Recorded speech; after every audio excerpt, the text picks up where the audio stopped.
चलो આજનો ટોપિક આપણો છે બેટા ડીએનએ ફિંગરપ્રિન્ટ. ચલો એને કહીશું ડીએનએ ફિંગરપ્રિન્ટ. હવે તમને પ્રશ્ન એ થાય કે સાહેબ ડીએનએ ફિંગરપ્રિન્ટની જરૂરિયાત શું છે, કેમ એની જરૂરિયાત ઊભી થઈ? ઓલરેડી સાહેબ આંગળીઓની પ્રિન્ટ તો હોય જ છે, સમજાય છે કે નહીં? કોઈક એક સાહેબ ડીએનએ ફિંગરપ્રિન્ટની જરૂરિયાત વ્યક્તિને ઓળખવા માટે ઊભી થઈ, તો વ્યક્તિને ઓળખવા માટે આંગળીઓની છાપ તો હોય જ છે, તો પછી આની શી જરૂર? સમજાય છે કે નહીં?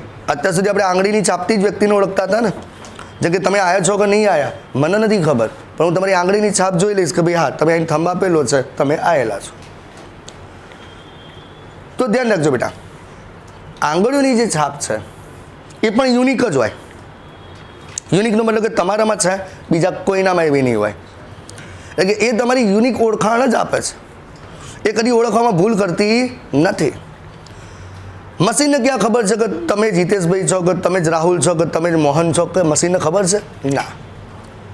પણ જેવી તમે છાપ આપો છો આંગળીની છાપ, એટલે આંગળીની છાપને ઓળખી અને કહી દે છે કે તમે જીતેશભાઈ છો. જો કદી એવું થયું કે તમે તમારો થંભ આપ્યો અને બીજાનું નામ બતાવ્યું હોય અંદર? ના. એટલે નો ડાઉટ આંગળીઓની છાપ પણ યુનિક છે. ક્લિયર થાય છે? બરાબર. એમાં કદી ભૂલ આવે નહીં. આંગળીની છાપથી તમે યોગ્ય વ્યક્તિને જ ઓળખવાના છો, એ કદી વ્યક્તિને ઓળખવામાં ભૂલ નહીં કરે. પણ હા, આંગળીની છાપમાં તમારે છેડછાડ કરવી હોય તો થઈ શકે છે. ખ્યાલ આવે છે કે નહીં? દાખલા તરીકે ગઈકાલે જ મેં વાત કરી હતી કે કોઈ એક ગુનો કર્યો છે અને એને ખબર પડી જાય હું પકડાઈ જવાનો છું, તો થોડા સમય માટે શું કરે છે? હાથમાં મહેંદી મૂકી દેશે, કે જેથી 15 દિવસ સુધી એ આંગળીઓની છાપ એની આવે નહીં, અને ત્યાં સુધી એને આગોતરા જામીન લેવા હોય કે કોર્ટ કેસ લડવા માટેની જે તૈયારી કરવી એને ટાઈમ મળી રહે. સમજાય છે કે નહીં? તમે છેડછાડ કરી શકે છે. તો આપણે એવી પદ્ધતિની જરૂર છે કે જે વ્યક્તિની ઓળખ કરવા માટેની સચોટ પદ્ધતિ હોય, ફિંગરપ્રિન્ટની જેમ જ, આંગળીની છાપની જેમ જ સચોટ હોય, પણ એમાં છેડછાડ ના થઈ શકતી હોય. તેવી પદ્ધતિ એક જ છે આપણી પાસે, અને એ છે ડીએનએ ફિંગરપ્રિન્ટ. એટલે ડીએનએ ફિંગરપ્રિન્ટ એકદમ સચોટ છે અને બિલકુલ ફેરફાર કે છેડછાડ ન થાય તેવી છે. ઓકે, તો આનો ઉપયોગ ક્યાં ક્યાં કરી શકાય? તો મેન એના બેટા બે ઉપયોગ છે. મેનલી જોવા જઈએ તેના બે ઉપયોગ છે. ચલો ઉપયોગ નંબર 1ની વાત કરીએ તે પિતૃત્વ ચકાસવા. પિતૃત્વ ચકાસવા માટે ઉપયોગી છે. એટલે કે ચલો આ બાળક છે, તેના માતા પિતા વચ્ચે જો મતભેદ હોય કે કોણીની માતા કોણીનો પિતા, તે ઓળખવા. કે તો માતા પિતાને કોઈક બાળક પ્રત્યેનો મતભેદ હોય કે મારું બાળક છે જ કે નથી, તો એ ચેક કરવા માટે. બોલો ક્લિયર થાય છે કે નહીં? એક પિતૃત્વ ચકાસવા. બીજું ગુનેગારને ઓળખવા. એ કે કોઈ સસ્પેક્ટેડ વ્યક્તિઓ છે કે 3 કે 4 સસ્પેક્ટેડ છે, કે આ 4માંથી જ કોઈક ખૂની છે, 4માંથી જ કોઈક રેપિસ્ટ છે, 4માંથી જ કોઈક મર્ડરર છે, 4માંથી જ કોઈક ચોર છે, તેના સાચા વ્યક્તિને ઓળખવા કે કોણ ગુનેગાર છે. એના માટે પણ આ કામમાં આવે છે. આ કઈ રીતે આવે છે? મેથોડોલોજી પછી ભણવાનું છે. હા, બે અલગ અલગ મેથોડોલોજી આવશે. પિતૃત્વ ચકાસવાની મેથોડોલોજી અલગ છે અને ગુનેગારને ઓળખવા માટેની મેથોડોલોજી પણ અલગ છે. આ બંને ફિંગરપ્રિન્ટ જ છે, પણ મેથોડોલોજી અલગ અલગ છે. હવે આપણને પ્રશ્ન એ થાય કે સાહેબ આ ફિંગરપ્રિન્ટ આપણે ભણીએ છીએ, ડીએનએ ફિંગરપ્રિન્ટ, એ કામ કઈ રીતે કરતી હશે? કયા સિદ્ધાંત ઉપર કામ કરતી હશે? તમે કહી તો દીધું કે સાચા વ્યક્તિને ઓળખે છે, સાચા પિતૃને ઓળખે છે, પણ કયા સિદ્ધાંત ઉપર કામ કરતી હશે? તો સાંભળો બેટા, હ્યુમન જીનોમ પ્રોજેક્ટની અંદર એક વસ્તુની શોધ થયેલી છે કે તમારો અને મારો જે ટોટલ જીનોમ છે એમાંથી 99.9% જીનોમ તો કેવો છે? સેમ જ છે. જે ફેરફાર છે ખાલી 0.10 એટલે કે 0.1માં જ ફેર છે. તો સીધી વસ્તુ છે બેટા, આપણે ચોક્કસ વ્યક્તિને ઓળખવો છે તો તમારો અને મારો જીનોમની વાત કરીએ તો 99.9% તો સેમ છે. તો શું આ ફિંગરપ્રિન્ટ આ જે 99.9% સેમ જીનોમ છે એના ઉપર ફોકસ કરશે? હે, સમજાય છે મારો પ્રશ્ન? સમજ્યા? તો ફિંગરપ્રિન્ટમાં આપણે શું કરવાનું છે? બે વ્યક્તિ વચ્ચેનો તફાવત શોધવાનો છે ભાઈ. ફિંગરપ્રિન્ટમાં તમારે બે વ્યક્તિ વચ્ચેનો તફાવત શોધવાનો છે કે આ 4 વ્યક્તિઓ છે, આ 2 વ્યક્તિઓ છે, એમાંથી ગુનેગાર કોણ છે? બે વ્યક્તિ, 4 વ્યક્તિ, ઘણા બધા વ્યક્તિ વચ્ચેનો તફાવત શોધવાનો છે. તો તફાવત શોધવાનો હોય તો શું સેમ વસ્તુ પરથી તફાવત શોધાય? તફાવત કોના આધારે મળે? કંઈક અલગ ઘટનાક્રમ હોય તો તફાવત મળે. તો અહીંયા આગળ તમારે બે વ્યક્તિ વચ્ચેનો ભેદ પારખવાનો છે. હવે બે વ્યક્તિમાં 99.9% વસ્તુ તો સેમ છે. તો શું ડીએનએ ફિંગરપ્રિન્ટ એ સેમ વસ્તુ પર ફોકસ કરશે? ના. તો ડીએનએ ફિંગરપ્રિન્ટ કોના પર ફોકસ કરશે? જે 0.1% અલગ જીનોમ ક્રમ છે એના ઉપર ફોકસ કરશે. અને એના કારણે જ ડીએનએ ફિંગરપ્રિન્ટ ઝડપી કામ કરી શકે છે, સસ્તું પડે છે. નકર શું થાય? યોગ્ય વ્યક્તિની ઓળખ કરવામાં ખબર પડે છે કે આ 2.2 મીટર લાંબો ડીએનએ હતો, 2.2 મીટર લાંબો ડીએનએ, જેમાં એકલ ડીએનએ લઈએ, મીન્સ કે એકલ રંગસૂત્રવાળો, બરાબર. તો એપ્રોક્સિમેટલી 3 × 10⁹ બેઝ પેર છે. એપ્રોક્સિમેટલી એટલે કે આમ પરફેક્ટ 3.3 કીધી છે, એપ્રોક્સિમેટલી લખી. તો આમ તો શું થાય? વ્યક્તિની સાચી ઓળખ કરવી હોય તો તમારે બધા જ બેઝ પેરનો ક્રમ નક્કી કરવો પડે. આ ગુનેગાર વ્યક્તિ આ પોતે જ છે. તો ચલો અહીંયા ક્રાઇમ સાઇટ ઉપરથી આ સેમ્પલ મળેલું છે, તો એની અંદર બધા જ બેઝ પેરનો ક્રમ નક્કી કરો. સમજાય છે કે નહીં? અને આ વ્યક્તિ સસ્પેક્ટેડ છે, તો એના પર બધા જ બેઝ પેરનો ક્રમ નક્કી કરો. તો બોલો સમય બગડે કે ના બગડે? હા કે ના? પૈસા આપણે ખાસા બધા બગડે કે ના બગડે? હા કે ના? બરાબર. પણ આપણને ખબર છે કે બધા બેઝ ક્રમ નક્કી કરવાની જરૂર નથી. કેમ? તો ગમે તે વ્યક્તિ લેશો 99.9% તો સેમ જ હોવાનું છે. તો એક કામ કરો ને, આ 4 વ્યક્તિ છે, 4 વ્યક્તિ વચ્ચે તમને મતભેદ છે કે કોણ હશે કોણ નહીં હોય, તો 4/4 જો તમે બધો જ બેઝ ક્રમ જોશો તો પછી 99.9% તો સેમ મળવાનું છે. તો એને હું કરવા વધવો પડે? તો એવી જ વસ્તુ શોધો કે જે અલગ હોય, એના ઉપર ફોકસ કરો. ખ્યાલ આવે છે કે નહીં? એટલે ડીએનએ ફિંગરપ્રિન્ટ શું કરે છે કે જે ક્રમ 0.1% જેટલો અલગ પડે છે એના ઉપર જ ફોકસ કરશે. ખબર પડી ગઈ? તો એક ગણતરી કરી શકો કે નહીં કે આપણી પાસે 3 × 10⁹ બેઝ પેર છે. ખ્યાલ આવે છે કે નહીં? બરાબર. તો જો 100 બેઝ પેર હોય તો 99.9% બેઝ પેર સરખા. આ ગણા તો ગણતરી કરી શકો છો. તો 3 × 10⁹ બેઝ પેર હોય તો કેટલા સરખા? તો એટલા સરખા, એના સિવાયના જે વધ્યા એટલામાં તફાવત. તો બોલો તમારું કામ 99% ઇઝી થઈ જાય, તમારું કામ 99% ઝડપી થઈ જાય, અને તમારું કામ 99% સચોટ પણ થઈ જાય. એટલા માટે અહીંયા ફિંગરપ્રિન્ટ માટે તમારે એવા ટુકડાની પસંદગી કરવાની કે જે સેમ ના હોય. મીન્સ સમજ્યા કે નહીં? તો ચલો હવે કઈ રીતે આ સેમ કીધું તે તમને સમજાવું. અને હા, આના માટે પાછો આખો ડીએનએ લેવાની જરૂર નથી. જો બીજો ફાયદો આમ તો આપણે શું કીધું તમને હાલ કે ભાઈ આપણો આ એક કોષમાં કોષ કેન્દ્ર, અને એમાં 46 રંગસૂત્રો ભેગા થાય ત્યારે 2.2 મીટર લાંબો ડીએનએ બને. પણ તમે ખાલી એકાદા રંગસૂત્ર પણ લેશો ને તો એ તમારા સાચા વ્યક્તિની ઓળખાણ થઈ જશે. એટલે બોલે એ પણ થોડું ફાસ્ટ થયું કે ના થયું? હવે તમારે એક જ રંગસૂત્ર ઉપર જેટલો ડીએનએ, માની લો કે એક રંગસૂત્ર પર માની લો કે 56 સેન્ટીમીટરનો જ છે ડીએનએ, આ તો જસ્ટ વાત છે. તો બોલો તમારે 2.2 મીટર લાંબો ડીએનએ ચેક કરવો પડશે નહીં, ખાલી 56 સેન્ટીમીટરનો ડીએનએ ચેક કરવો પડશે. એપ્રોક્સિમેટલી માપ છે આ તો. અને 56માં પાછા 99.9% તો બધામાં સેમ જ હશે. 0.1% તમારે ચેક કરવો પડશે. બેટા ખબર પડી? 100%. ઓકે. તો પાછો તમને પ્રશ્ન બીજો ઉદ્ભવે, સાહેબ આપણને ખબર કઈ રીતે પડશે કે કયો 99.9% સેમ દરેક વ્યક્તિમાં અને કયો 0.1% અલગ? તમે કીધું કે ફિંગરપ્રિન્ટ માટે જે અલગ પડે છે 0.1%, એના ઉપર જ ફોકસ કરો. તો આ 0.1% અલગ છે એ કઈ રીતે મને ખબર પડશે? તો એના માટે ડેન્સિટી ગ્રેડિયન્ટનો જે સેન્ટ્રીફ્યુગેશન મશીન છે એનો ઉપયોગ કરી દેવાનો. બરાબર. ડેન્સિટી ગ્રેડિયન્ટ સેન્ટ્રીફ્યુગેશન એટલે કે ટૂંકા ઘનતા ઉપર આધારિત સેન્ટ્રીફ્યુગેશન મશીનનો ઉપયોગ કરો. તે મશીનનો તમે ઉપયોગ કરશો બેટા એટલે શું થશે જુઓ. માની લો કે મારો આ ડીએનએ લીધો કમ્પ્લીટ, ભલે કે એક જ રંગસૂત્રનો લઈએ, આખું જીનોમ લેવાની જરૂર નથી, અને બધું લેવું હોય તો એ છૂટ. બરાબર. મારો લઈએ, તમારું લઈએ, ગમે તેનું લઈએ. બરાબર. ચલો સમજો બેટા, ડેન્સિટી ગ્રેડિયન્ટ તમે કરશો તો ડેન્સિટી ગ્રેડિયન્ટની અંદર બોલો મોટા ભાગનો ક્રમ તો કેવો છે? સરખો જ છે. તો એનો ગ્રાફ દોરીશ હું તો બોલો એના ગ્રાફની પીક કેવી આવશે? નીચે આવશે કે ઊંચી આવશે? બોલો 99.9%નો ગ્રાફ ઊંચો હશે. તો બસ સરખા હોય એવા અનુક્રમનો ગ્રાફ ઊંચો હશે. મને એમાં 2 શિખર મળશે, એક ઊંચું શિખર, એક નીચું શિખર. તો ઊંચું શિખર શું બતાવે છે? ટકા બધા વ્યક્તિઓમાં સરખા જ હોય, એટલે કે 99.9%માં સરખા. તો આના ઉપર આપણે કોઈ ફોકસ કરવાની જરૂર નથી. તો તમારી પાસે જે અલગ ક્રમ હતો 0.1% જેટલો, બોલો અલગ ડીએનએ સ્વરૂપે તમને મળી ગયો કે નહીં? તો બસ એટલો જથ્થો તમે અલગ કરી અને ફિંગરપ્રિન્ટ માટે તમે યુઝ કરી શકો છો. સમજ્યા કે નહીં? એટલે ડીએનએ લઈને સીધું કામ કરવા નથી માંડવાનું. ચલો ડૉક્ટર સાલુકે એને સેમ્પલ મોકલાવી દીધું, સાલુકે સીધું કામ કરશે ના. ડૉક્ટર સાલુકે પહેલાં શું કરશે? ડેન્સિટી ગ્રેડિયન્ટ સેન્ટ્રીફ્યુગેશન પદ્ધતિથી જે ક્રમ અલગ છે એને અલગ કરશે, જુદો પાડશે, અને એ નાના શિખર સ્વરૂપે ટૂંકમાં નાના જથ્થામાં મળશે, ઓછા જથ્થામાં મળશે. ક્લિયર થાય છે કે મોટા જથ્થામાં તો પેલો ક્રમ જ હોય છે, સેમ હોય, અને પછી એને સેમ્પલ તરીકે યુઝ કરશે, આખા ડીએનએ નહીં, અને એને સેમ્પલ તરીકે યુઝ કરશે. તો એમાંય પાછો ખ્યાલ આવ્યો કે નહીં કે એક જ રંગસૂત્ર માટેનો હશે તો હાવ જથ્થો ઓછો થઈ જશે. બેટા ક્લિયર થયું? ઓકે. તો ટૂંકમાં હવે તમને ઓરિજિનલ સેમ્પલ મળ્યું કે ના મળ્યું? તમે ક્રાઇમ સાઇટ ઉપરથી તો સેમ્પલ લાયા હતા, પણ એક કોષ સ્વરૂપના સેમ્પલ લાયા હતા.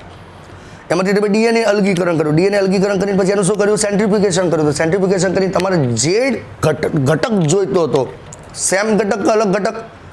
અલગ ઘટક. એ અલગ ઘટક તમે અલગ કરી દીધું. ક્લિયર? હવે આ અલગ ઘટકમાં શું અલગ હોય એની વાત કરીએ. આપણે કીધું કે 99.9% સેમ હોય, 0.1% અલગ હોય. એ હું તમને બતાવું કે કયો 99.9% સેમ અને કયો 0.1 અલગ, એ તમને બતાવું. ધ્યાન રાખજો બેટા. અને એ પણ કહી દો બેટા કે આ જે 99.9% સેમ છે ને એ સંકેતન આપે, સંકેતન આપે એટલે લક્ષણ આપે. દરેક વ્યક્તિઓમાં 99.9% કેવો હતો? સેમ. તે શું કરશે? અભિવ્યક્તિ આપશે, લક્ષણ આપશે. પણ આ જે 0.1% અલગ હતો ને દરેક વ્યક્તિમાં, એ કોઈ અભિવ્યક્તિ આપતું નથી. અને કોઈ અભિવ્યક્તિ નહીં આપતું ને એટલે જ ઘણા લોકો એને જંક ડીએનએ પણ કહેતા હોય છે, કે કોઈ અભિવ્યક્તિ માટે કામમાં આવતું નથી, એટલે એને ઘણા લોકો જંક ડીએનએ પણ કહેતા હોય છે. બોલો ક્લિયર? હવે ચલો બેટા આ જ વસ્તુ તમને દોરીને બતાવું. ચલો માની લો આ હું છું, સમજો બેટા, અને હવે મારી ફિંગર પ્રિન્ટ ચેક કરવી છે. તો બોલો પહેલાં જ કહ્યું બેટા આખો 2.2 મીટર લાંબો ડીએનએ લેવાની જરૂર છે ના? બરાબર. બોલો એકાદા રંગસૂત્રનો ડીએનએ લઈ લઉં તો એ ચાલક ના ચાલે? ચાલક ના ચાલે. તો એક જ રંગસૂત્ર હું લખી રહ્યો છું, હિતેશભાઈનું રંગસૂત્ર 1. ભાઈ ધ્યાન રાખજો, અહીંયા પાછળ કોઈ ગણગણાટ કરે છે, ચાલો. તો હિતેશભાઈનું રંગસૂત્ર 1 લઈ લઈશ તો એ ચાલશે. બરાબર. હવે એના ઉપરનો ડીએનએ હું દોરું છું. તેના ઉપરના ડીએનએમાં મેં કહી દીધું 99.9% તો બધા વ્યક્તિઓમાં સેમ જ હોય, મારામાં સેટ બીજા બધામાં પણ હશે. બરાબર. આ 0.1% જ ખાલી કેવું હશે? અલગ હશે. તો સાંભળજો બેટા, તો આ જંક ડીએનએ, બરાબર, આ જનીન એટલે કે જે અભિવ્યક્તિ આપતું હોય, પાછું આ જંક ડીએનએ, પાછું આ જનીન, પાછું આ જંક ડીએનએ, પાછું આ જનીન, પાછું આ જંક ડીએનએ. બોલો ક્લિયર? બેટા જંક ડીએનએ એટલે મેં કીધું કયું? પ્રત્યાંકનમાં કોઈ ભૂમિકા ભજવતું નથી, કોઈ અભિવ્યક્તિ આપતું. તો બોલો આમાં બધામાં જે કીધું 99.9% સેમ હોય, તો કયું 99.9% સેમ? આ જંક ડીએનએ 99% સેમ હોય તો જનીન સેમ હોય? જનીન બધામાં સેમ હોવાના. જેમ કે મારામાં ઊંચાઈ માટેનું જનીન છે, માની કે ઊંચાઈ માટેનું છે, તો બોલો તમારામાં પણ ઊંચાઈ માટેનું જનીન હશે, તમારામાં પણ ઊંચાઈ માટેનું જનીન, જેટલા બેટા બધામાં ઊંચાઈ માટેનું જનીન હોવાનું જ. તેનું બોલે કે બધામાં સેમ એ જનીન છે. આ જનીનનો ક્રમ ભલે અલગ અલગ રહ્યો પણ જનીન ઊંચાઈ માટેનું છે એટલે સેમ. એ જે દરેકની અંદર કોષ વિભાજનનું જનીન હોવાનું, મારામાં છે, તમારામાં છે, દરેકમાં હોવાનું, એટલે કે જનીન સેમ.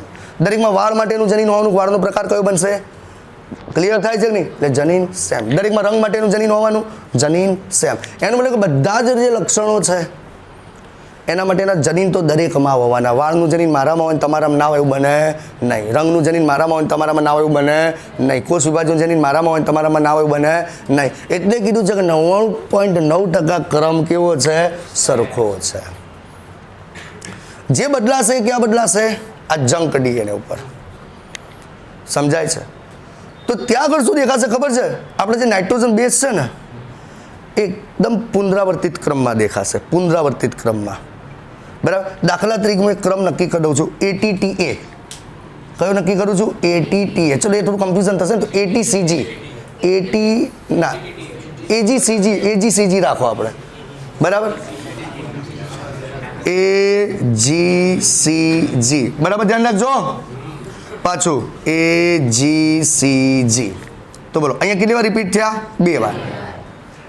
ઓકે, મારામાં પહેલા રંગસૂત્ર પર જે જંગ DNA હતો એના ઉપર AGCG 2 વાર રિપીટ થયા. અહીંયા AGCG, AGCG, AGCG, AGCG, AGCG, AGCG, AGCG, 1 2 3 4 5 6 7 વાર રિપીટ થયા. પેલો ક્લિયર?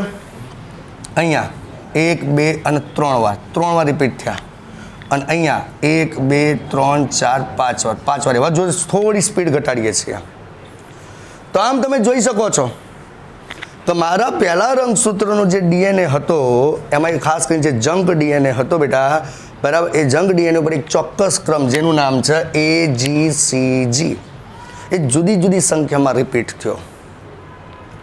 એક વખત 2 વાર રિપીટ થયો, એક વખતે 7 વાર રિપીટ થયો, એક વખતે 3 વાર રિપીટ થયો અને એક વખતે 5 વાર રિપીટ થયો. આમ આ DNAમાં ચોક્કસ ક્રમ રિપીટ થાય છે, પુનરાવર્તિત થાય છે. એટલે ઘણા લોકો આ જંક DNA ને શું કહેતા હોય છે? પુનરાવર્તિત DNA કહેતા હોય છે બેટા. ઓકે, આ પુનરાવર્તિત DNA અંગ્રેજીમાં ઘણા લોકો સેટેલાઇટ DNA પણ કહેતા હોય છે. એનો સમાનાર્થી શબ્દ યાદ રાખજો બેટા, સેટેલાઇટ DNA. ભાઈ કોઈ લિંક ના તોડતા, નકર જ્યોથી અટકે ને ત્યાંથી આગળ કોઈ ખબર નહીં પડે. તેને પુનરાવર્તિત DNA કહેવાય અથવા તો સેટેલાઇટ DNA કહેવાય. હા, આ પુનરાવર્તનમાં અલગ અલગ પુનરાવર્તન હોઈ શકે બેટા. ઘણી વખત આ સેટેલાઇટ DNAની અંદર પુનરાવર્તન 6 થી 10 વખતનું હોય. તો તમે અહીંયા જોઈ શકો છો મારી અંદર 6 થી 10 વખતનું છે. મીન્સ કે ટૂંકમાં 6 થી 10 તો નહીં કહેવાય, આપણે 2 થી 10 વખતનું કહી દો. 2 થી 10 વખતનું સમજાય છે કે નહીં? 2 થી 10 વખતનું છે, જોયું બેટા, 2 થી 10 વખતનું, એમ વધુ 10, અહીંયા વધુ 7 આવ્યા. તો જો આ પુનરાવર્તિત DNA મીન્સ કે સેટેલાઇટ DNA નો ક્રમ 2 થી 10 વખત રિપીટ થાય, કેટલી વખત? 2 થી 10 વખત, તો એને માઇક્રો સેટેલાઇટ કહેવાય. શું કહેવાશે? Micro satellite. પણ ઘણામાં આ જ ક્રમ બેટા 10 થી 60 વખત રિપીટ થાય, 10 થી વધારે, એમ એટલે 10 થી 60 વખત. તો 10 થી 60 વખત રિપીટ થાય તો એને મિની સેટેલાઇટ કહેવાય. શું કહેવાય? Mini satellite. બોલો ક્લિયર? તો જોજો 2 શબ્દો આવ્યા જે તમને કન્ફ્યુઝ કરશે. હજુ તો બીજા 2 શબ્દ આનાથી વધારે તમને કન્ફ્યુઝ કરશે બેટા. ચલો, પહેલો શબ્દ આવ્યો બેટા પુનરાવર્તિત DNA. તો આપણો જે 0.1% જેટલો ભાગ છે કે જેમાં ભિન્નતા જોવા મળતી હોય એમાં DNAના બેઝ પેરનો ચોક્કસ ક્રમ સતત શું થતો હોય છે? પુનરાવર્તિત થતો હોય છે. તો પુનરાવર્તિત થતા ભાગને શું કહીએ છીએ? પુનરાવર્તિત DNA અથવા શું કહીએ છીએ? Satellite DNA. જો એ પુનરાવર્તિત ક્રમ 2 થી 10 વખત સુધીનો હોય તો એને કહેવાય માઇક્રો સેટેલાઇટ, અને 10 થી 60 વખત સુધીનો હોય તેને કહેવાય મિની સેટેલાઇટ. Okay, complete. હવે સાંભળજો બેટા, આ તો મેં મારું રંગસૂત્ર લીધું હતું, રંગસૂત્ર નંબર 1. હવે કોકે મને મગજની અંદર એક વ્યામ નાખી દીધો કે હિતેશભાઈ, આ જેન્સી છે ને, જેન્સી એન મમ્મી ઉપર જ ગઈ છે, તમારું દેખ કે લખણ દેખાતું જ નહીં. અને તમને ખબર છે વ્યામની કોઈ દવા નહીં. એટલે હવે મારું મગજ સતત ઉચાટમાં રહેવા માંડ્યો. બરાબર, કોકને પૂછીએ તો કંઈ સાચું કહેવાના છે? ના. એટલે મેં ડૉક્ટર સાલુકેને ફોન કર્યો કે ભાઈ એક કામ છે. એટલે કે શું કામ છે બોલો ને? મેં તો ટેસ્ટિંગ કરાવવાનું છે DNAનું. પેલો કે આવા દો સેમ્પલ. એટલે પછી મેં સેમ્પલ મોકલાયું.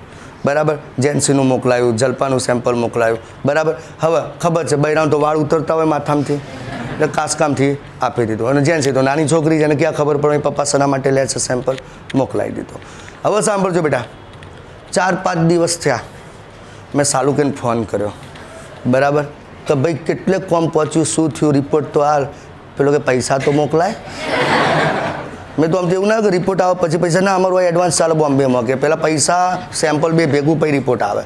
પાછા એના ઓનલાઈન ખાતામાં જમા કરાયા, બરાબર. મન નતા આવતા નિસર્ગભાઈ કીધું કે જમા કરાવો, બરાબર. નિસર્ગભાઈ 22ના ખાતામાંથી મોકલાવી દીધા.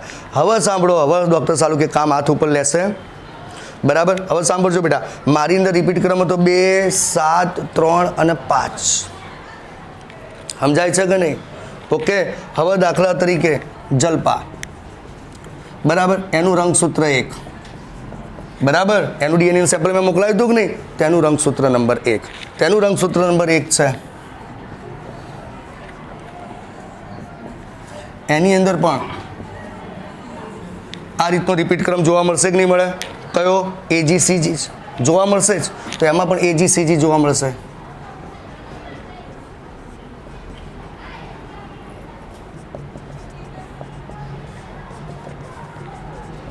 તો ચલો, અહીંયા જોવા મળ્યો 3 વખત, અહીંયા જોવા મળશે 1, 2, 3, 4, 5, 6, 7, 8, 9 વખત.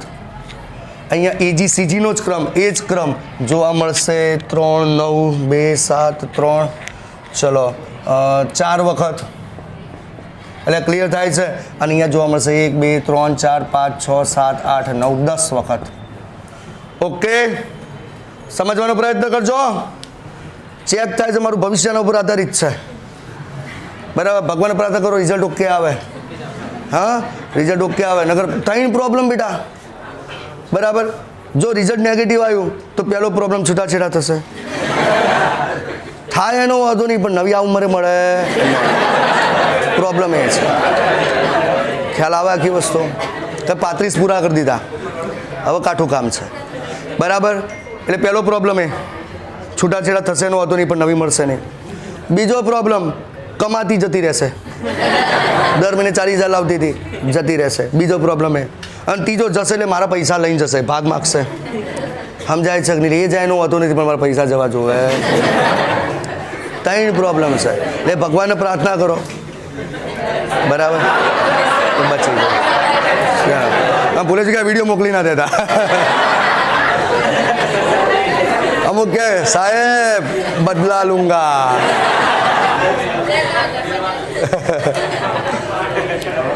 ચલો હું તો ચાચરિયામાં હવે, બરાબર. યશવિયાનું ઘર વેચી માર્યું, બરાબર. ચલો બેટા, સાંભળો બેટા. હવે ચલો રમત છોડો. હવે ધ્યાન રાખજો કે ટોપિક પૂરો નહીં થાય. હવે ચલો ત્રીજાનું બેન્ડ તૈયાર કરવાનું આ રીતે. હવે ચલો જેન્સીનું બેન્ડ તૈયાર કરીએ. એનું પર રંગસૂત્ર 1. સાંભળજો બેટા. ચલો આ જ ક્રમ AGCG.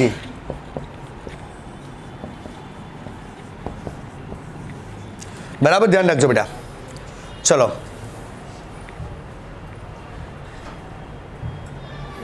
ભૂલ ના થવી જોઈએ.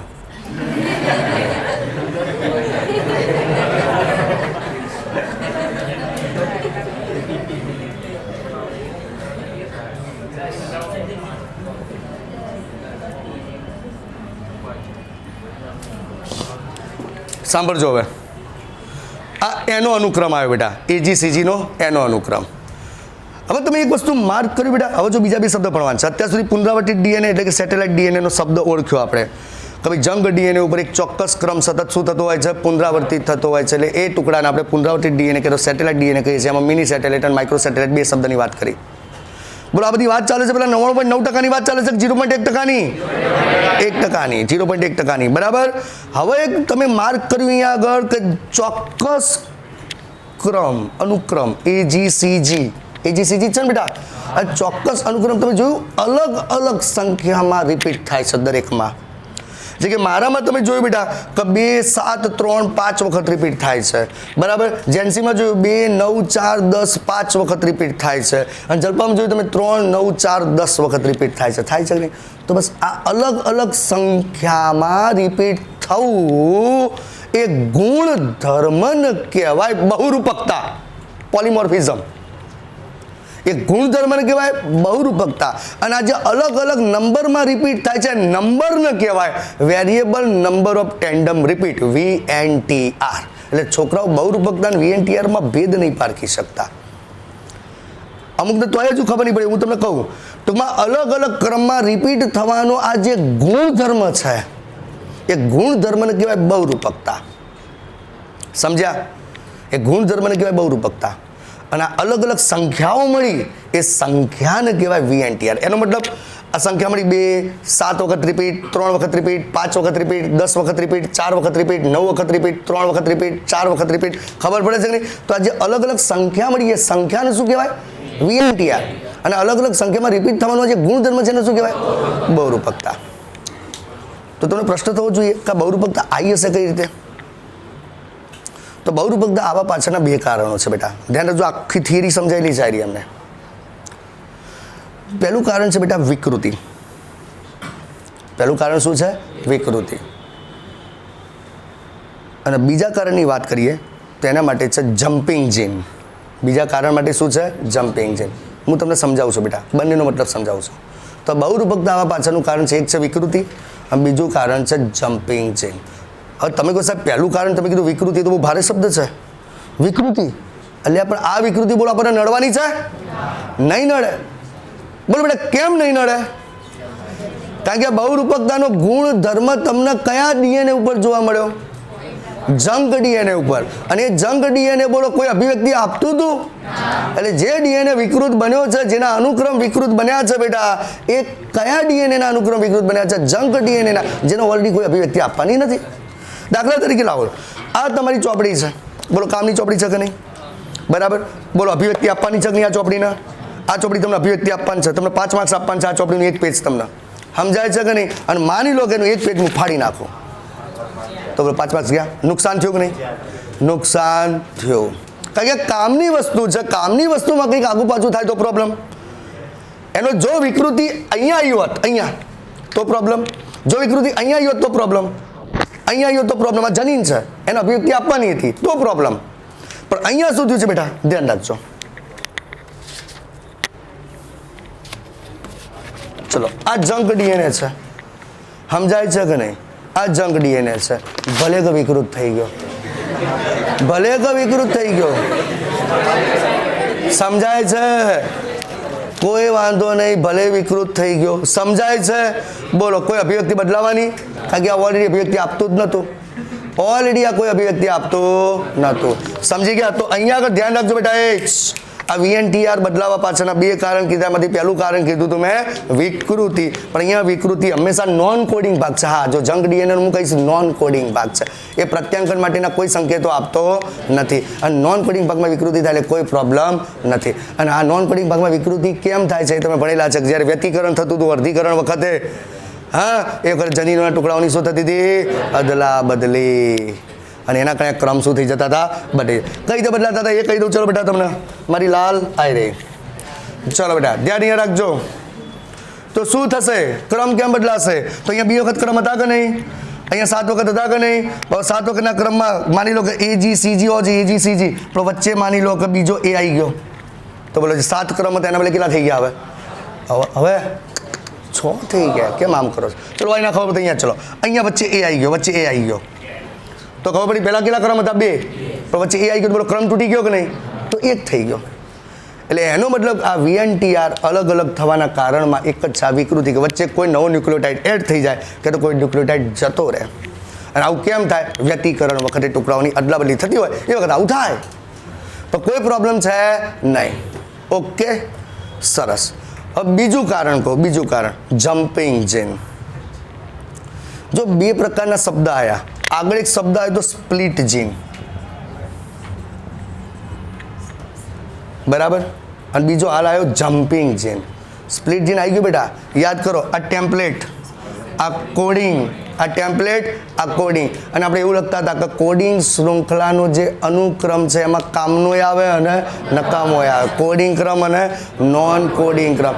એટલે આ જનીન કે વિભાજિત થયેલો જનીન કહી શકાય. વિભાજિત ટુકડા થયેલો નહીં, પણ એનો કામનો ક્રમ કોડિંગ, નકામો ક્રમ નોન કોડિંગ, કામનો ક્રમ કોડિંગ, નકામો નોન કોડિંગ. આ કામનો કોડિંગ જે કામનો છે એક્ઝોન્સ બનાવશે, નકામો છે ઇન્ટ્રોન્સ બનાવશે. બટ ટૂંકમાં આ કોડિંગના ક્રમો તમે જોઈ શકો છો. Coding non coding, coding non coding એ રીતના છે. કામનો નકામો, કામનો નકામો. ખબર પડે છે?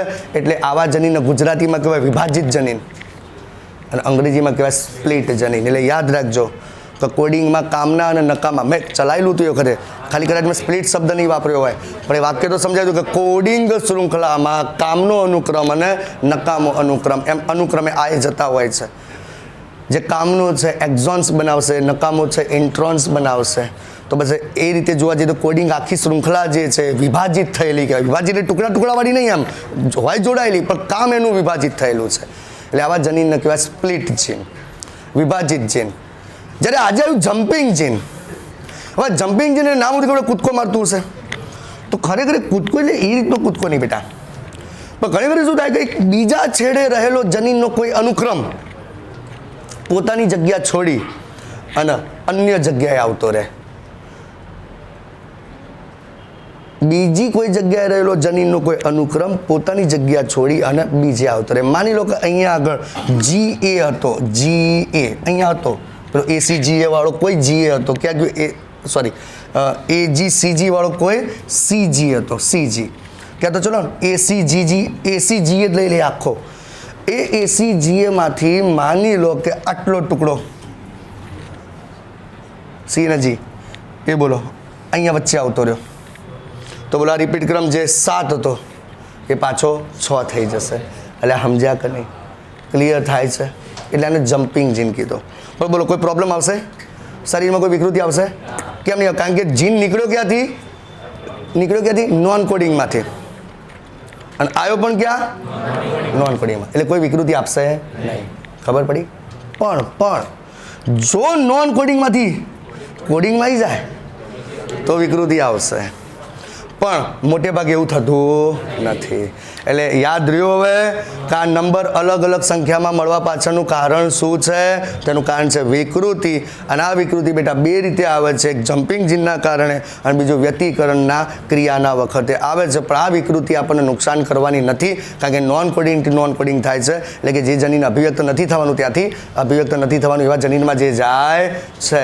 બોલો ક્લિયર? અને હા, પણ રહેશે કાયમી પછી આવી રહીએ, રહેશે કાયમી. તો આવા ગુણધર્મને આપણે બહુરૂપકતા કહીએ છીએ. 0.1% જેટલી આવૃત્તિથી જો આ બદલાવ આવે, સાંભળજો બેટા, બધું ચોપડીમાં લખેલું છે. 0.1% જેટલી આવૃત્તિથી આ બદલાવ આવે તો એ બદલાવ પછી પેઢી દર પેઢી ઉતરતો જાય છે અને એમાં વધારો થતો જાય છે. એટલે સંખ્યા variable number of tandem repeat શું થતા જશે? બદલાતા જશે. બોલો ખબર પડી ગઈ? કમ્પ્લીટ. પણ એનાથી શું આપણા સ્વરૂપ લક્ષણમાં કોઈ ફેરફાર થવાનો ના, કારણ કે એનો કોઈ અભિવ્યક્તિ આપવાની નથી. ઓકે, સરસ. ચલો તો હવે આપણે ચેક કરીએ તો ચલો સાચું પિતૃત્વ શાનું છે?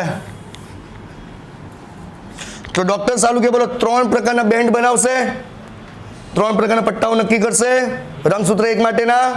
ચલો આ પહેલો પટ્ટો છે બેટા, માની લો કે હિતેશભાઈનો છે. બીજો પટ્ટો છે એ જલ્પાબેનનો છે તમારા, બરાબર. અને ત્રીજો છે એ જૈનસિંહનો છે. હવે સાંભળજો, બરાબર. ચલો હવે કઈ રીતે બેન્ડ બનાવવાના એ પણ તમને ખબર છે બેટા. મોટાથી નાના તરફ બનશે. પેલું શું કહેતા હતા એને? જેલ ઇલેક્ટ્રોફોરોસિસ છે. જેલ ઇલેક્ટ્રોફોરોસિસ ટૂંકમાં ટુકડાઓને શું કરી દેશે? કટ કરી દેશે. એટલે મારા જે ટુકડા હતા કયા? 2 વાળા, 7 વાળા, 3 વાળા અને 5 વાળા. બોલો બેટા, અલગ થઈ જશે, ઉતરતા ક્રમ આવી જશે. તો ચલો તમને ખબર છે સૌથી ઉપર કયો રહે મોટો ટુકડો? 7 વાળો. ક્લિયર? પછી કયો આવશે બેટા? 5 વાળો. પછી કયો આવશે? 3 વાળો. અને પછી કયો આવશે? 2 વાળો. ઓકે, આ મારો બેન્ડ તૈયાર થયો. હવે એ જ રીતે હવે જલ્પાનો બેન્ડ તૈયાર કરીએ રંગસૂત્ર 1નો. ચલો તો સૌથી પહેલા સૌથી ઉપર 10, ભાઈ ખબર પડે. પછી 9, પછી 4, પછી 5, 10, 9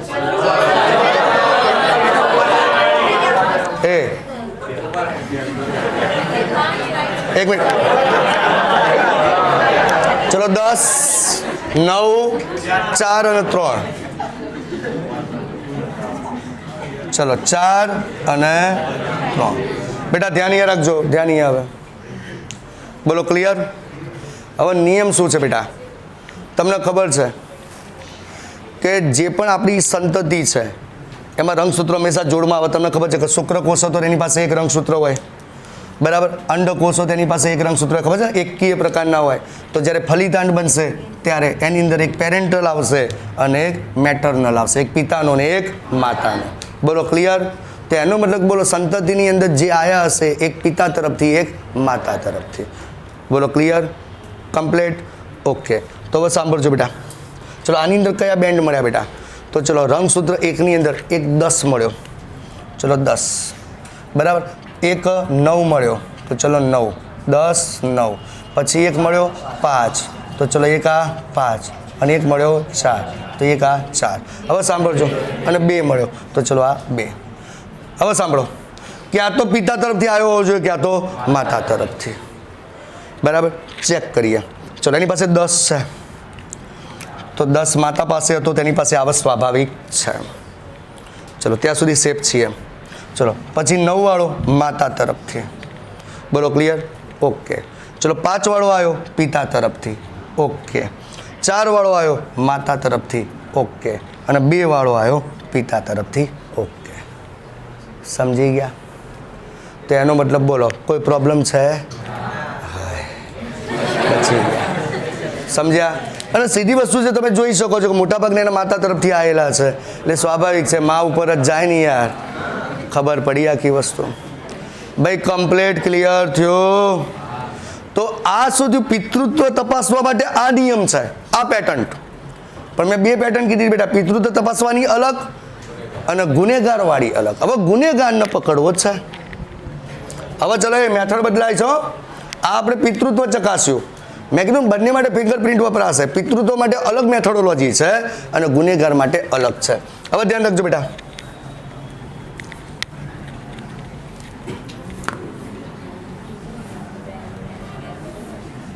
ચલો હવે કોઈ જગ્યાએ કોઈ ક્રાઇમ થઈ ગયો છે બેટા, સાંભળો હવે જલ્દી યાર.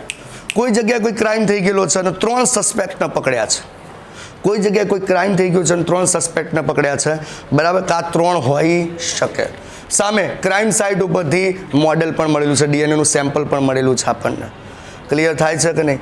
તો બોલો એનો મતલબ બોલે 4 બેન્ડ તૈયાર કરશે કે નહીં? 3 સસ્પેક્ટના અને જે જગ્યાએથી ક્રાઇમ સાઇટ ઉપરથી મળ્યું છે એના. હા હવે એક વસ્તુ મારે કહેવાની રહી ગઈ. મારો ક્રમ બેટા કયો હતો અહીંયા આગળ? 7 5 3 2. તો બોલો મારા વાળનો કોષ લઈશ તો એ 7 5 3. નખનો લઈશ, ચામડીનો લઈશ તો એ જોવાય હોય, એમાં કોઈ ફેરફાર ના આવે. પછી કોષ ગમે તે લો એક જ વ્યક્તિનો એ જ ક્રમ હશે. હવે ચલો 3 સસ્પેક્ટ છે બેટા. બરાબર. એક સસ્પેક્ટ તરીકે સસ્પેક્ટ 1 છે, બીજા સસ્પેક્ટ તરીકે સસ્પેક્ટ 2 છે, ત્રીજા તરીકે ત્રીજો સસ્પેક્ટ છે. બોલો ક્લિયર? ડૉક્ટર સાલુકેના બેન્ડ તૈયાર કરી દીધા.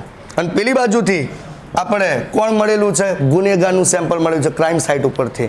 બરાબર. અને એ સેમ્પલનો પણ બેન્ડ તૈયાર કરે છે 10 9 4 અને 3. બોલો ક્લિયર થાય છે કે નહીં? તો બોલો આ પેટર્ન બદલાઈ કે ના બદલાઈ? આમાં એક આમાંથી આવશે કે આમાંથી આવશે એવું નક્કી નહીં કરવાનું. સસ્પેક્ટના ચેક કરો અને સામે પેલાને ચેક કરો. જેની સરખામણી થાય એ ગુનેગાર.